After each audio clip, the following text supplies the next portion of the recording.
Les dragons français ne méritent pas d'être oubliés. Personnification du triomphe de l'homme sur le mal, ces légendes ont défini notre imaginaire culturel depuis presque 2 millénaires. Dans cette vidéo, nous allons parcourir l'histoire et les régions de France, afin de découvrir 5 dragons, issus des mythes et récits du folklore français. Si au Moyen-Âge vous cherchiez à aller en Bretagne depuis Paris, vous auriez dû prendre la route passant par la Ferté-Bernard, et ce faisant vous vous seriez aventuré dans le vaste marécage formé par les bras de l'Huisne. Dans cette région humide, se glissant entre les îlots boisés et les plantes aquatiques, une terrible créature faisait régner un sentiment de terreur. Les habitants appelaient cette bête le Péluda, ou la Velue. D'après cette légende, c'était un très vieux monstre, le dernier survivant de son espèce. Ayant vécu depuis le temps du déluge, il s'était vu refuser une place au sein de l'Arche de Noé, mais avait réussi à survivre à la catastrophe grâce à sa prédisposition aquatique. La Velue était une bête de grande taille, plus grosse qu'un bœuf, à la tête et à la queue de serpent. Son corps écailleux était recouvert de longs poils verts, d'entre lesquels sortaient de longues pointes acérées et venimeuses. Elle était dotée de 4 grosses pattes qui lui permettaient de se déplacer autant sur terre que dans la rivière, où une fois plongée, son pelage la camouflait au regard de ses proies. Pleine de haine envers Dieu et ses serviteurs, la Velue sortait de son marais pour propager la destruction partout où elle le pouvait. Elle dévorait les animaux de ferme, ravageait les champs. Dans sa fureur, de grandes gerbes de flammes sortaient de ses mâchoires, mettant le feu aux récoltes.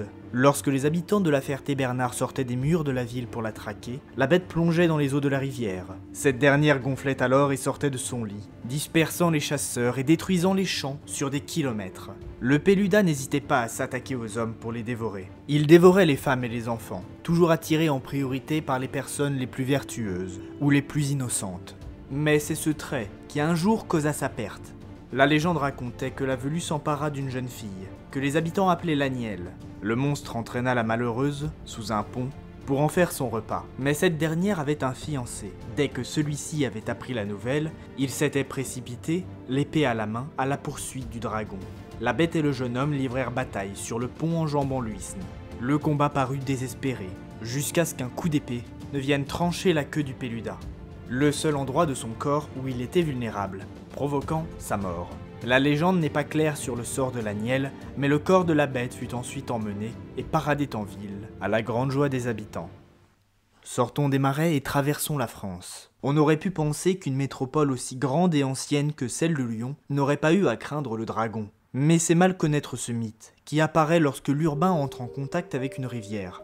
Selon une ancienne tradition populaire, les eaux du Rhône étaient en effet la demeure d'un formidable dragon, la Mâche-Croûte. Comme évoqué dans ma première vidéo sur les dragons français, dans laquelle j'avais présenté la légende de la Tarasque, le Rhône est un fleuve puissant, et à travers son histoire, souvent destructeur. Il n'est donc pas surprenant que la mémoire de ces crues se soit ancrée dans les traditions populaires de ces cités fluviales sous la forme de dragons légendaires. Car en effet, le dragon est partout où on le trouve la personnification de l'inondation, le serpent destructeur des eaux vives. Cette image était particulièrement vivante au XIXe siècle, où la ville de Lyon souffrit de plusieurs inondations dévastatrices. Le détail de la légende qui aurait pu avoir entouré la créature est perdu, mais à travers les observations faites par Rabelais au XVIe siècle, lors d'un carnaval où étaient paradées l'effigie de la Mâche-Croûte, nous avons une description. C'était une créature monstrueuse, hideuse mais également ridicule. Elle avait les yeux plus gros que le ventre, et d'énormes et horrifiantes mâchoires remplies de dents pointues. C'était une bête aquatique, qui vivait, disait-on, dans les eaux troubles, entourant les piles des ponts de la ville. D'après certaines sources, elle aurait été tuée par un condamné à mort. Malgré ce manque de détails, la Mâche-Croûte reste l'un des dragons dont la mémoire est la plus vivante. Même aujourd'hui, elle a en effet été presque continuellement utilisée comme mascotte pour divers événements et fêtes populaires. Les détails cependant ne manquent pas à propos du prochain dragon sur notre liste, la Coulobre. La Coulobre était le dragon qui hantait au VIe siècle la fontaine du Vaucluse, un lieu d'une particulière beauté où une rivière jaillit de la montagne rocheuse pour former un bassin profond avant de se déverser vers la plaine. C'était là que la créature avait fait son nid, d'où elle s'envolait parfois à la recherche de dragons mâles avec lesquels se reproduire. C'était cependant une bête repoussante, et ses partenaires l'abandonnaient toujours, la laissant seule pour élever sa progéniture difforme, des salamandres. Les habitants des alentours vivaient dans la peur de la bête. Pour mettre fin à cela, l'évêque de Cavaillon, Saint Véran, s'engagea à débarrasser la fontaine du dragon. Il remonta seul le chemin longeant la rivière vers l'antre du monstre, n'emportant avec lui qu'une lourde chaîne de fer. Avec celle-ci, il entrava et soumit la bête, qui, terrifiée par la puissance du religieux, s'enfuit, s'envolant vers les Alpes où elle disparut, s'écrasant lourdement dans le petit village portant aujourd'hui le nom de Saint-Véran. La légende de la Coulobre met l'accent sur le second aspect du mythe du dragon, celui du triomphe de la chrétienté sur les foi païennes. La fontaine du Vaucluse ayant été en effet le site d'un culte pastoral pré-chrétien. Un dragon également connu sous le nom de Coulobre existait aussi en Dordogne. La légende fait remonter l'existence de ce monstre à l'Antiquité, entre le 1er et le 3e siècle, période de l'arrivée en Gaule des premiers évangélisateurs. Le fleuve, au niveau du village de la Linde, était un élément vital au commerce de la région, mais il se révélait extrêmement dangereux, cachant de puissants rapides et coulant sous de grandes falaises rocheuses, où les chutes de pierre étaient fréquentes. Plus d'un batelier avait disparu dans ces eaux, et les habitants de la Linde racontaient avec effroi qu'un terrible dragon était le responsable de ces tragédies. Le Coulobre habitait une caverne nichée dans la falaise. Il s'agissait d'un reptile ailé d'une taille énorme.